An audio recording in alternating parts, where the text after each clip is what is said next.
Hi there, welcome to the eCommerce Nurse Podcast, our 16th episode. I'm Karina McLeod, ex-Amazonian consultant and founder of eCommerce Nurse and Vendor Society. Today we're going to be talking about influencer marketing and, if implemented correctly, how it can help grow your online business. We have two special guests, Steph Bennett, Managing Director, and Rhian Robinson, Senior Account Director of Baton Hall, the multi-award-winning communications agency for the new social media age. Steph has over 15 years' experience in marketing and communications, executing digital strategies for industry-leading brands. Rhian has 9 years' experience in marketing, PR and social media, both in-house and agency side. She works with B2B and B2C brands and is a specialist in influencer marketing, overseeing influencer activation at Baton Hall. So hi Steph and Rhian, a big thank you for taking the time to come on our show today. I'm super excited to talk to you both today about influencer marketing.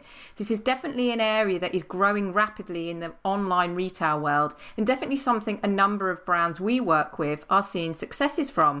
Hi, Karina. Good to be here. Thank you so much for inviting us. We are, obviously, as you said, we're really experienced in this area, and we're more than happy to share our knowledge with you guys around what influencer marketing is. Hi, Karina. So great to be on the podcast today.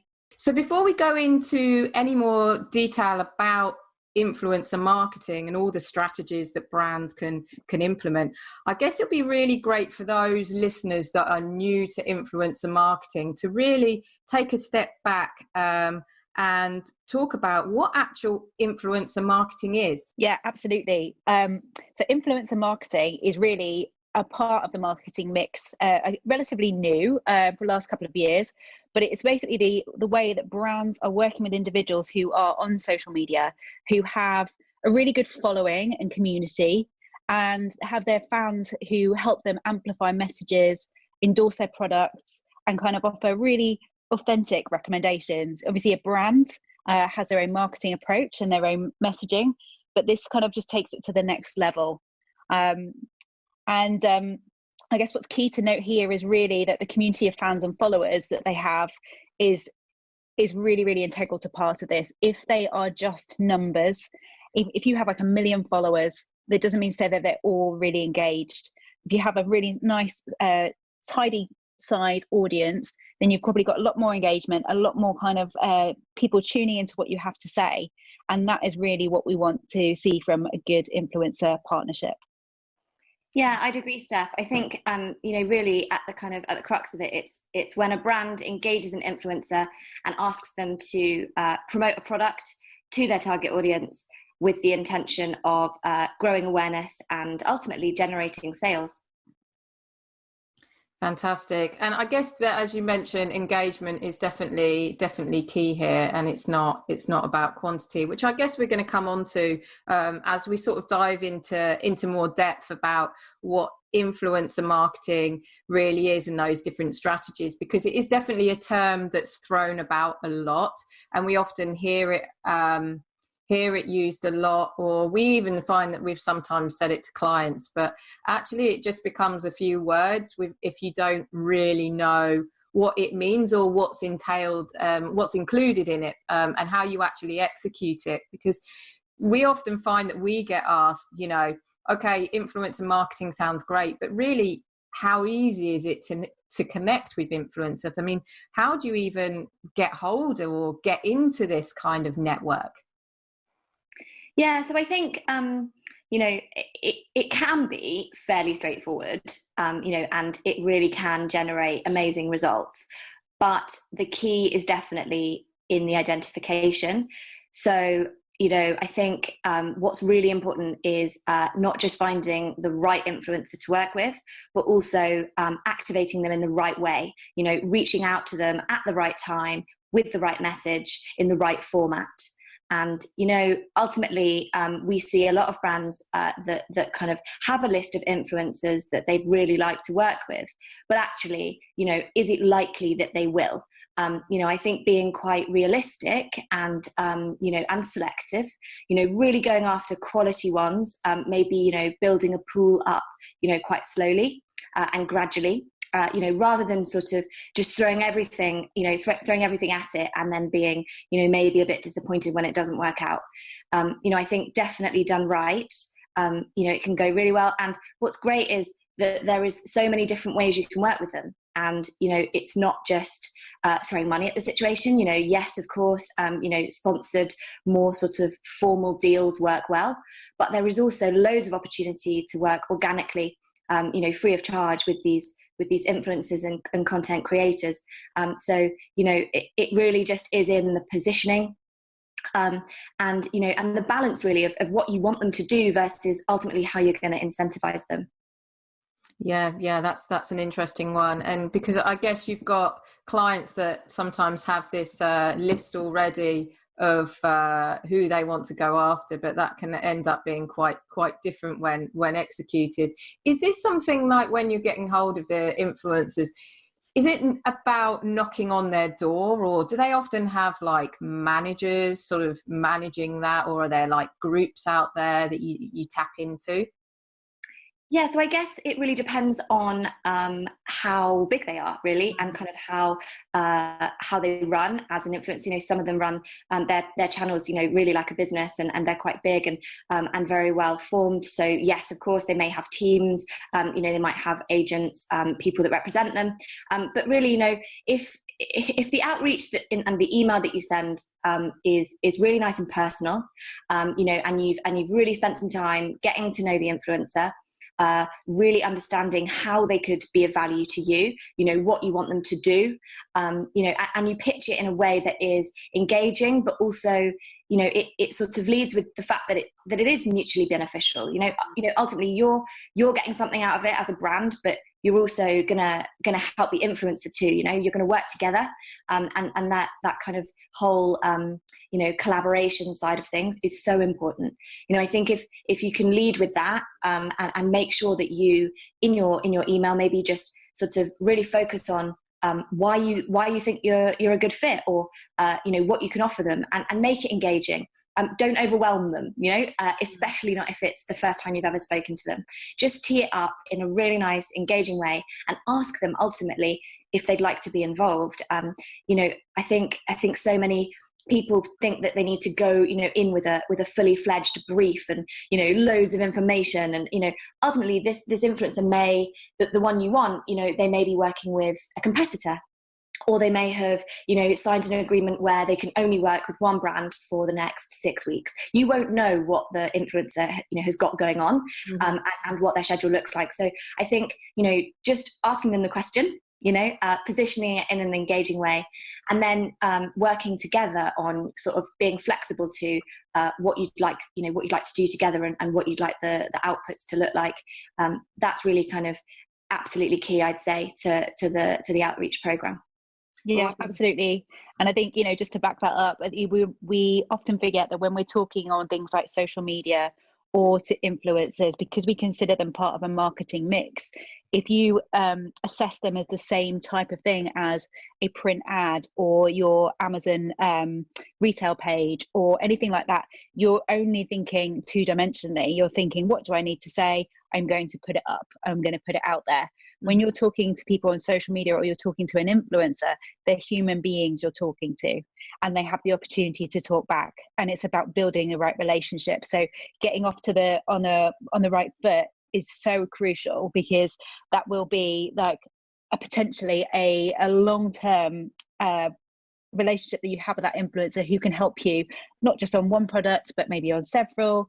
Or you might go to a different brand in the future and they follow you. So it's really making sure that you kind of you start as you mean to go on, kind of like a job interview or a date. Yeah, I'll go with a date. Yeah. That's and I guess there's a point where it depends on how much experience, because there's some people I hear that is a profession in itself, as an influencer. But I guess there's some people that might have potential that are approached for influencer opportunities but haven't actually gone into that area, and might be a complete newbie. Yeah, absolutely. And I think, you would still, I suppose, treat them, in the same way. So as a human being, nice and flexible. But, what we really kind of like push for when we're working with brands is thinking about a multi-tiered approach. So you might find someone who is really big, really expensive, and really influential, and then you might also find a pool of people that are much smaller, much more authentic, much more engaged audience, and who are going to deliver real value. And they may not realize they are an influencer, but you could tap them up nice and early. You could make them into a friend of the brand, and then you can grow with them. So we've been doing influencer marketing at Baton Hall for a number of years, and we've still got when we first worked with specific influencers, we've still got kind of when we started they had 10,000 followers. Now they have 250,000, but ultimately they know who we are, and we've built up that network, we've built up that little black book of contacts, and we've stayed in touch. And I think that's kind of really important. Sometimes it's great to work with one person once, and other times it's great to build a bit of momentum and kind of constantly work with the same people at different points throughout the year, because it's that kind of different touch point, I suppose, and multiple different touch points that will help kind of help the audience remember you. Yeah, definitely. And I guess then there comes a question, and I know that you touched on this more at the start when we were introducing influencer marketing, but because every brand has its own image, and I guess it's trying to find the right influencer for that, because I've seen it on some occasions where I've been a fan of a brand, and then all of a sudden I see this influencer on social media promoting the brand who is someone I wouldn't necessarily be a fan of or following it, and it can actually put you off a brand. But it can have the other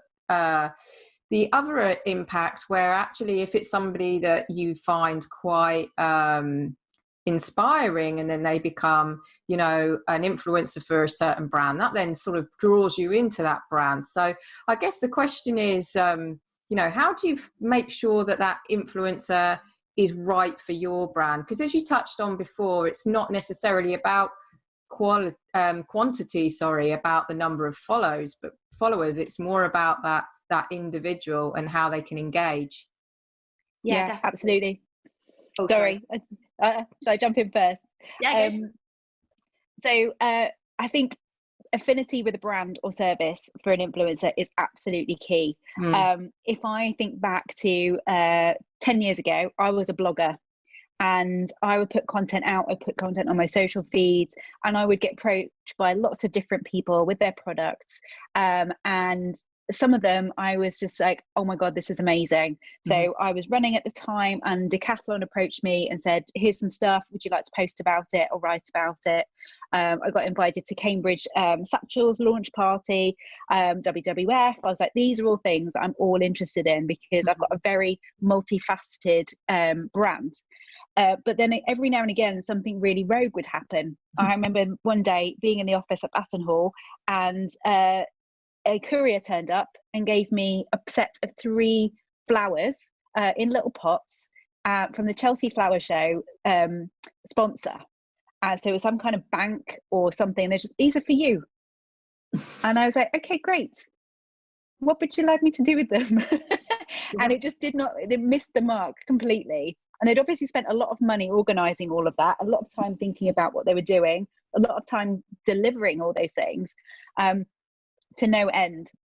So making sure that you're talking to people who've got a passion for what you're talking about, who are engaged and interested, they will get that excitement across to their fans and followers.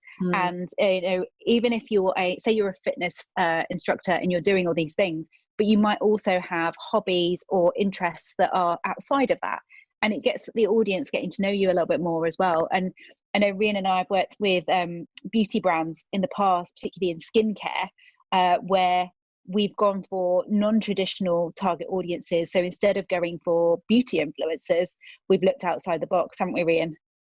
Yeah, absolutely. And what was really interesting there is, actually beauty as a market is, incredibly busy. When you look at influencers, it's incredibly competitive, very noisy, very saturated.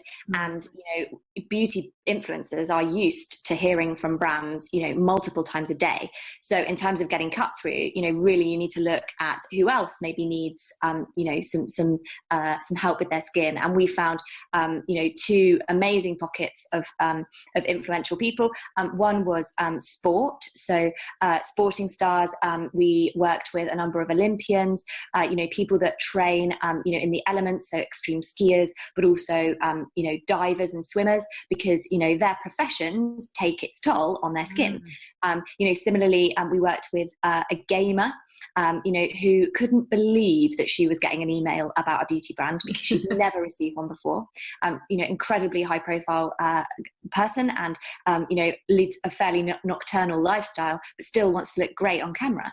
And so they were great fits, and they were something completely different. And we ended up tapping into their audience, which was a lot broader and different to perhaps where we thought initially we could get some uptake, and it worked amazingly. It was really good. I think on the point as well about aligning well with your brand, I think the key thing is not to write a list of influencers and then look at their channel for 5 minutes and decide, they look great, cool, I'll email them. I think really it's in just spending that little bit more time getting to know who they are, and following them. We recommend that you follow an influencer for a few weeks, maybe even a month, because in that time you can really find out who they are, and how authentic they are, and also how influential. You can kind of watch what content they create and what formats that they use, and ultimately what looks good, maybe what doesn't look good. You can kind of track what their audience is responding well to, and all the while you can be thinking, do we align? Do their values align with your brand values? Are there some crossovers? Do they work with loads of competitors, or do they work with a different brand every day? Do they do loads on their main feed but nothing in stories? All those things I think are really important to factor in, because a sort of size and level of influence, the quality of their following, how genuine the engagement is, all other things I think are things that you need to look at quite carefully. And while it sounds like a lot, and it sounds like that would be a lot of effort, really that they become second nature. Eventually you get to a point where you're looking at influencers and you say yes, no, and you can really quickly spot when somebody is maybe not as authentic as they could be, or maybe their engagement isn't great. You can spot all those things really quickly, and then really that effort that you put in at the beginning will, I think it will just improve the whole process and the whole experience. And that is particularly important if you're not used to doing influencer marketing on a regular basis. If it's something new that you're trying, or maybe it's something that you're coming back to, you've had a break from, whatever, just putting the legwork in at the beginning will really pay off in the long term. Yeah, that's really, really awesome advice, because as you say, I think there's people just sort of go, oh, they've got a good following, oh, I've seen a couple of posts, or they've worked with this brand, let's just go with them. But actually following them and really seeing how they work, just because they've supported one brand or done one thing that's great, you want to see that consistency, and I guess the damage that it could do if you don't pick the right one. But that's a fantastic tip about sort of just going into that level of research. And also the example that you gave of a gamer and for sports, for a beauty product is a fantastic example, where there's this assumption that you go for the category that you're probably in, or a category that you've always gone for. But actually in social media you can start trialing a lot more different types of customer, and as you said, start increasing your reach, because actually you can think that X is your customer and only customer, but if you don't try and sort of go out there and look at other opportunities, you're never going to know, are you? And you can get really positive results from it. Yeah, absolutely. And it's like, the same if you think about the way the fitness or the clothing industry has changed over the last few years. That kind of image of perfection, you know, if you were wearing like your leggings and your sports bra, you had to be a size 6 and like look amazing, because that was the aspiration.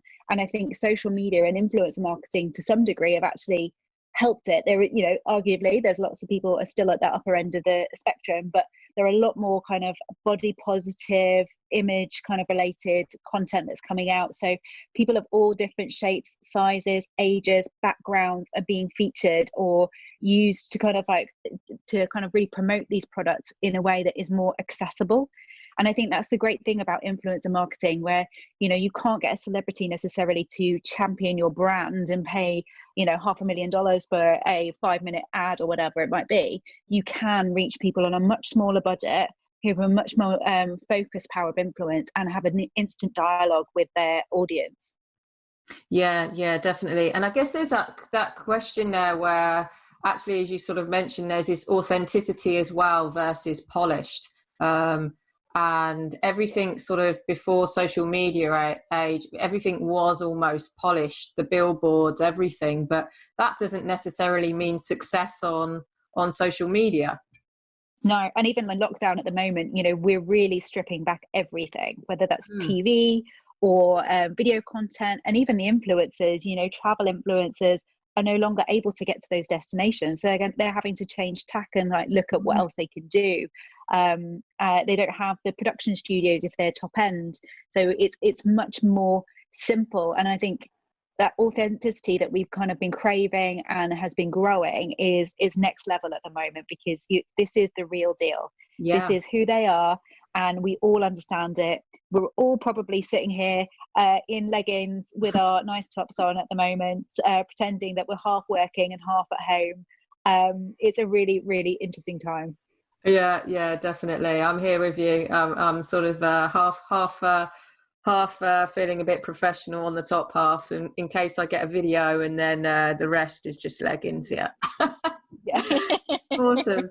And I guess then there's this question there of I mean, with social media, the content, I mean, it's so fast paced. It's like you post something and within 24 hours it's old, and probably people aren't even going to see it because it's not going to show up on Instagram, on someone's feed, and so forth. So does that mean, I mean, there's obviously a frequency there, but does that also mean that brands should be thinking about collaborating with multiple people when changing that all the time, just to keep that content fresh?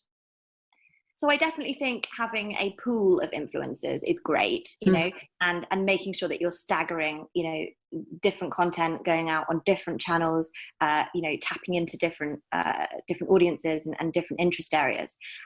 But, you know, that's not to say that actually some of the kind of ephemeral stuff doesn't work really well. You know, we just mentioned authenticity and kind of that real life aspect.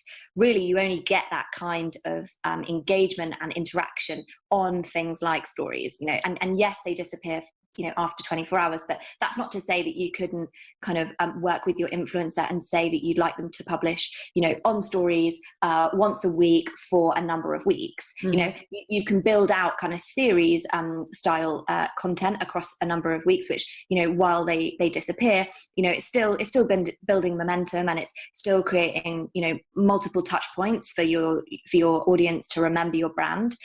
Also, it's good for authenticity because, you know, there's nothing worse than seeing someone recommend their absolute favorite item, whether that's, I don't know, maybe it's like a, you know, a kind of all-time favorite fragrance one day, and then 3 days later they're promoting their all-time favorite new fragrance, you know. And I think things, you know, and that's all stuff that you need to, you know, you do need to watch out for. And it's kind of part of it. But so I sort of think that, you know, it's kind of, there are a number of different ways of doing it, and I think trying to cover a few different bases would be really sensible. That is easier when you're working with a number of, you know, influencers at a different size. You know, you will find that that smaller, newer, you know, faces who perhaps are still growing and you know, really establishing themselves, they'll be more open to that. And, you know, it's when you go to the higher, the bigger, the higher profile, the more expensive people, they're the ones that probably will only do, content that disappears. So yeah, and I don't want to sort of, say that it's sort of super easy and fast and it's going to happen overnight. I think it's more, just focusing on a few things, doing a few things really well at the beginning and then just building on it. So, eventually you do have a network. And maybe you can divide up each month. You work with a couple that are, friends of your brand, a couple that you've worked with before, and then you spend some time building out your list of new targets, and that means as well kind of looking at, doing a bit of spying, getting to grips with who follows them, what their interests are, what kind of content they like, and sort of starting that process again, but alongside content that is having an effect and going out regularly, to drive sales or traffic or whatever it is that your desired outcome is. Yeah. And with that, I think just to, yeah, sorry, go Steph, go. I was going to say, just to kind of add to this, we've talked a lot about the mutually beneficial relationships and making sure they're the right people, that they're authentic, all those kind of things like that. And then, when we get into the stories element, in order to kind of make that a little bit more permanent, you do have on Instagram, you have something called highlights, where you can tag, you can kind of keep a whole bunch of stories so they're there for longer. So at the top of their feed, you'll see those in the little rings at the top there, and you can dig in and you can see those for however long they keep them there. So if you have a campaign that you want them to get involved in, and it involves a series of different things, say they're posting once a week for a month, they might be able to and using a hashtag, they might be able to pin that for you as a highlight on their feed. So it is there for a little bit longer than 24 hours, but it's not necessarily there on their main feed, depending on what the thing is. So stories are definitely, 24 hours, but there are ways to keep it for a little bit longer if it's the right thing for you and for the brand, the influencer. Yeah, and I think when it comes to things like, affiliate links and tracked campaigns and things where actually the influencer wants the brand to be really happy with the outcome, they will do that for you. They'll be a lot more inclined. So it kind of comes back to my earlier point about, what's the output versus the incentive. And I think, if you've got that balance right, then they will be so much more open to doing things like that. Yeah, and I guess that comes into, so you sort of have you write up an agreement in terms of, okay, well, this is what we're going to, and what we're going to do, and you're going to do for us. Is that something, or does that become almost too much of a formality? So I guess that really depends on what how you're working with the influencer and what you expect them to do. So definitely negotiate and write a partnership agreement and, get that signed and sealed if you are, exchanging money, if there are fees involved, perhaps if it's a longer term partnership. I think for anything paid, it really pays to be that, that sophisticated and that kind of formal, I suppose. That is key, because you really need that to be able to fall back on if things don't go to plan. But where we're talking about doing more of an organic activation, so that could be sending them some product in return for some love on social media. It could be in return for a review, maybe, whatever it is that your kind of business priority is. And for that, I don't necessarily think that a brand needs to spend a really long time, fleshing out a document and sending it back and getting it signed. I think that is, in return for a gift, you could absolutely agree some content deliverables via email. It's still in writing, and if providing you stick to your side of the bargain and you send them a great quality product, maybe you personalize it, you put a nice note in with hashtag you'd like them to use or certain handles you'd like them to tag so that you can track it. I think that's more than enough, and really honestly, this is for influencers, this is their profession. This is what they do. So they are not going to promise the world and then not do anything, because that reputation will get out there. People will find out about that and not want to work with them. So it is definitely something that they providing that the product is good, like I said, they will do it. And I think then it's on you to track that and then work out how successful it's been. Yeah. Because one of the things that we do at Batten Hall as an agency is we actually have a statement of authenticity, and whenever we're kind of engaging with an influencer, we make them kind of just agree that they are legitimate, that they are not kind of buying followers, that they're going to kind of be honest and open with us about any other competitive relationships, that kind of thing, just to kind of give us some assurance at the beginning and to show that we're serious about it. But as Rian said, you know, there's a spectrum of organic to paid, and you know, where organic is more like gifting and kind of like giving them the opportunity to do what they want and show their love. Sometimes they might not do that, and it's, you know, you need to kind of like make sure that they see the value of your gift as something that's worthy of delivering that. But equally, at the other end of the spectrum, there have been problematic things that have happened where brands have been so prescriptive about what they should say in the copy. Hashtags and handles to tag, I think, are essential, because as Rian said, you know, when you're tracking a campaign or you want to get visibility or you want to see like how things have worked, that is crucial. But if you're overly prescriptive around what you have to say, and that's in a document or an email, quite often what they'll do is quickly copy and paste and pop it up. A few years ago, the band Little Mix were victim to this. They got sent some products to kind of do, and it was supposed to be an ad, and it says, they pasted, write something along the lines of this, colon, and it went up.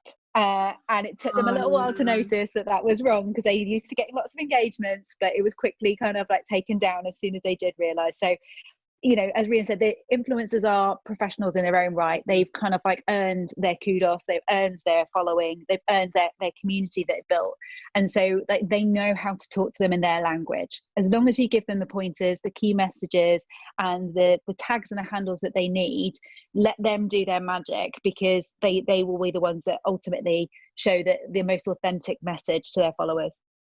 Yeah, that's a good point. It's crazy to think that people will buy followers, but actually, you know, you do have to double check that and just cover yourselves. But yeah, and the descriptive being so on what you expect, I mean, that doesn't bring it authenticity or anything either, does it? So yeah, No. it's interesting. And I guess there's, and what I'm hearing and what you're both saying is, I guess it all depends on what sort of content you want from the influencer. You know, as you've mentioned, it might be a product review, but then you might want an influencer to take almost an ambassador role for the brand. Yeah, definitely. And I think that's all, again, you know, going back to the planning, you know, I think, you know, working out first and foremost, you know, what is the campaign? What is the objective here? Like, why do you need to work with an influencer? And then figure out, you know, who is your target audience, and you know, who are your target audience influenced by, and then, you know, what do you want the influencer to do? And then lastly, yeah, what success looks like. And I feel like if you do cover off all those things before you even, you know, attempt to work with an influencer, then you just have kind of grounded it a bit, and you know, you can manage your own or your team expectations, but you can also work more effectively with the influencer, because you can be quite upfront and say, you know, ultimately this is what, you know, working with you is going to be amazing, and this is what we want to be able to achieve, and get them on board with that, because then they can make recommendations for what the content should look like, what the format should be, even, you know, what channel it should go on. You know, we've seen plenty of you know, instances where you know, brands or an influencer has wanted something specific on a certain channel, and the other person hasn't, or the other party hasn't been keen because it's not their number one priority, but actually it's worked really well because they've reached a whole new audience on a channel that they, you know, perhaps don't kind of purely focus on. You know, it doesn't, you know, influencers is not just Instagram. You know, I really want to get that point across. It's actually, you know, they're live and they're active, and they've got amazing communities on all sorts of different platforms. So, you know, being really open to that, and if, you know, if an influencer says, do you know what, we should do this on one channel, we should do this on another channel, and I'll publish this on this one because that's what's going to resonate best and ultimately drive the best results, then, you know, as a brand, you should listen to that and really take on board that insight. Yeah, you're absolutely right, Rian. In terms of like the Instagram is not the only platform, and I think we've all been drawn in because it is so aesthetic and beautiful, and that's where everybody's kind of really focused on for the last few years. But before then, they were on Facebook, they were on YouTube already, and they all have their own different ways. And I think especially for brands that are selling on Amazon, for example, some of them may have only a single product. And in that instance, you probably want to activate lots of people over time on one occasion, because you might not have another thing for them to say. There might be a new message. Whereas if you have a range of products, you can build that ambassadorship and that longer relationship where they can feature and be part of this whole program of activities that you've got going on throughout the whole year. And, you know, they're creating this amazing content that to some degree is going to be used once on their channels. But there's no reason why you cannot say to them, I'd love for you to kind of share that with us, for us to use that on our website, on our Amazon page, on our own social media, especially if you see them doing great things, because it takes a lot of effort for that to do. And it might be that if you ask them to create something bespoke just for there that is not shown on their own feeds as well. So really kind of like opening up those doors to especially while we don't have big studios or video production teams, while we're all on lockdown, you know, getting them to create that content for you is a really nice way to do it. And, you know, don't be surprised if they do ask for a little bit of extra moolah if they are doing that, because they are doing your job. They're helping you with asset creation. But long term, it's probably going to be a lot less expensive, a lot more authentic, and they will continue to help promote it. Yeah, definitely. That's a good idea. It's kind of an element of recycling content, but really good content that has authenticity and real experience as well, which is, definitely a great idea. And you've both touched on it a few times. You've used the word success with campaigns. And how do you measure success when you're looking at a influencer partnership? To really understand if that investment is working and bringing that brand the expected return. Yeah, so I think there are a couple of different sort of practical tips really that, you know, that we can share today. And that sort of starts really with coverage tracking. So one thing that, you know, absolutely, you know, really is valuable is, you know, screen recording or screenshotting all coverage per influencer and saving it down for your records, so that, you know, in the moment when the content goes live and you're resharing it and you're engaging, you know, you may not have time to kind of really analyze what it is, you know, and what went well, and what you do better next time. So I think, you know, that is absolutely crucial. And then looking at, you know, what they have produced for you versus what you agreed. So, you know, did they do more than they initially said they would, you know? And all of this, you know, I'm populating in sort of some kind of dashboard, you know, or spreadsheet where you can really list out, you know, how did it go? Because, you know, you may have a few different partnerships going at once. So to track that is really important. Then looking at engagement. So that would be the next thing. So, you know, working out the engagement rate on the influencers' posts, also maybe on your own if you did repost, or if you did you know, use some of their content on your channels. Looking at kind of how that compares to other collaborations that they've done. So, you know, benchmark it, have a look at the last sort of 3 partnerships that they did, take an average engagement rate, and then how did your partnership go? You know, how did it fare in comparison? Also looking at kind of the reaction by their followers. So what was the engagement rate like, and the engagement on the post, but also, you know, what was the sentiment? Was there loads of conversation? You know, was there loads of opportunities for the influencer to reply and engage with their community, but also for the brand to jump on that chat too and get involved? You know, I think measuring that is really important. And then the last 2 points would be, you know, first would be analysing the traffic. So, you know, what was the desired call to action? You know, if you used things like, you know, tracked links or promo codes, you know, did that work? Did the influencer drive, you know, their audience to a certain destination, maybe a website or a page or a channel? And then also, you know, did it boost your follower numbers? You know, that is something that, you know, is really important and something to monitor before you start your influencer activity. What are your follower numbers, and have different activations been able to boost those, because channel growth is important. And then just the last thing would be, return on investment generally from a brand perspective. So that could be, the cost per click, for example, to a certain website, if you are doing fees, and there is that element, but also, has it been worth your time? Have you got something out of it, and have you achieved that initial objective that you set at the beginning? I think, that is all really important, and it's so important to document that, because then, you can highlight the partnerships where perhaps it was fairly low touch, but actually you got amazing results. Or maybe ones that were really, really good value. So, really sensible fees and rate cards versus what you got out of it. And then, some key learnings, that stuff didn't go well. Maybe that one actually wasn't the right mix of influencer, content, timing, call to action, all of that.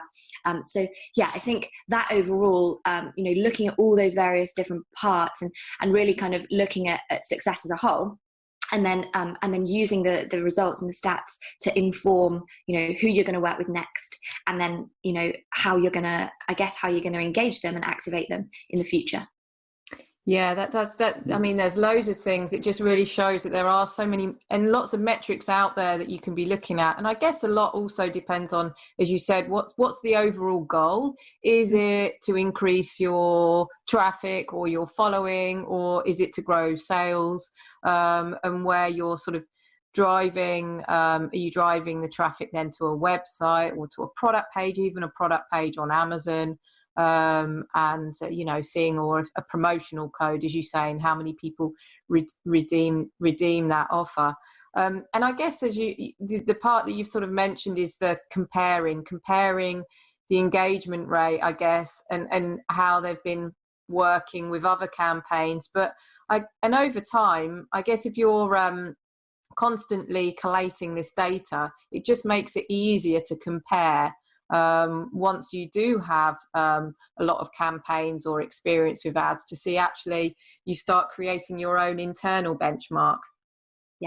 Yeah, absolutely. And that's it's great, isn't it? Because it constantly is pushing you to better yourself and, better the results, better the identification of influencers, maybe, making the campaigns better, the content stronger, whatever it is. I just think, you can't just kind of continue with the same strategy ongoing without sort of looking at, like you say, looking at the data, really understanding if it's working.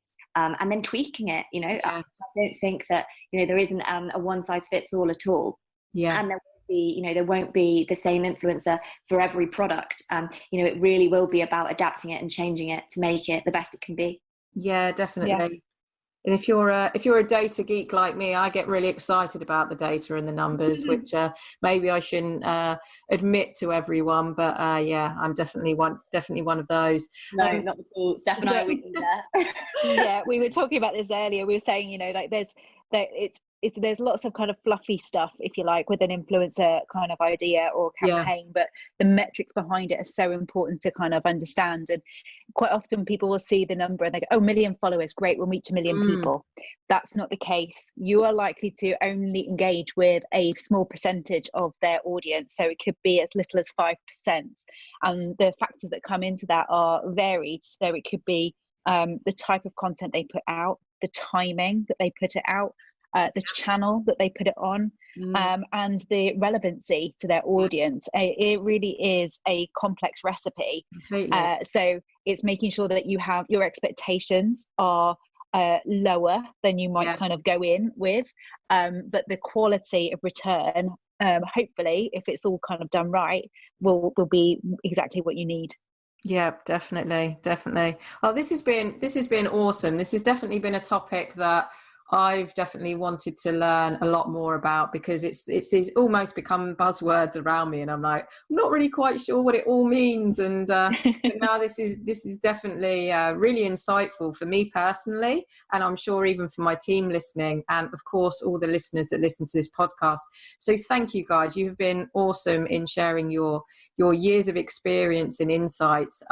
I do always have one last question that I always ask those our guests, and it's, before we do sign off, if you were to give one tip, and I guess this goes to each of you, if you were to give one tip, what would it be? And one tip to someone starting out in influencer marketing. So I had to think about this and have actually got 2 tips. So if that's allowed, I'll do 2. So the first one I have mentioned, but just to reiterate, follow an influencer for at least a month. Mm-hmm. Really get to grips with who they are, what they stand for, what they are interested in, how great they are. I think you'll get a much better understanding of their demographic, and you'll be able to, formulate a bit more, your plan for how you want to work together, and kind of build that collaboration. And then the second thing would be to really kind of treat an influencer not just like a human being, like we've said, but also just with like the same kind of care and attention that you would maybe a journalist or someone like that. Just, I think, give them the information, but also be human, share valuable key messaging and background, but really kind of just offer them the opportunity to cover what you are pushing, rather than sort of really force anything. Just I think outreach to them, pitch them in a really nice way, make sure you're nice and personal, and don't be afraid to follow up. Yeah, and then just mine to kind of like follow on from that is, without wanting to sound like a president, consider not only what influencers can do for you, but what you can do for them. It should be an exchange of kind of goods, if you like, between you giving them products or experiences, and then being able to give you the exposure. The leverage of your brand together with them will help them elevate their profile just as much. So always go into it thinking not what you need, but what would make a good, healthy relationship. And, remembering that they're not billboards for your brand. They are your short or long-term advocates. That's awesome. Thank you, guys. Those are awesome tips. And thank you for being here today and talking to our listeners about influencer marketing. As I said, this has been hugely insightful, and you guys have fantastic experience. And I guess for those that are listening and are thinking, oh yeah, we could really do with a bit of influencer marketing, or this all sounds great, we've kind of been doing it, but actually it sounds like we've not been, there are areas of improvement. I guess it's to direct those listeners to you guys at Batten Hall. Yeah, more than happy to drop us a DM on Twitter or any of their social channels at Batten Hall, or drop us an email at hello@battenhall.net, and somebody will come back to you ASAP. We love a chat. We love talking influencers, so we're ready and waiting. Fantastic. Thank you guys so much for coming on the show today. It's been, as I said, really great, just the content that you've shared today, and have a good rest of the day. Thank you, Karina. You too. Thanks. Bye.